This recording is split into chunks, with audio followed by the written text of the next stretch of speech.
Attorney Roque, he has to decide on. Has he made that decision?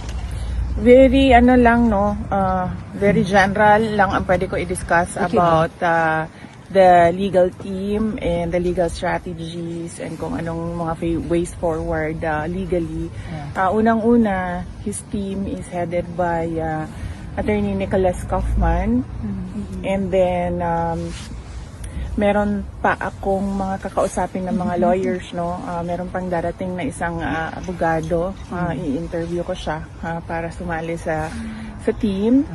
And then once maayos na yung team for ICC, magwi-withdraw si Attorney Medialdea kasi meron lang limited na mga slots for lawyers, and we want all the lawyers on board na merong ICC experience.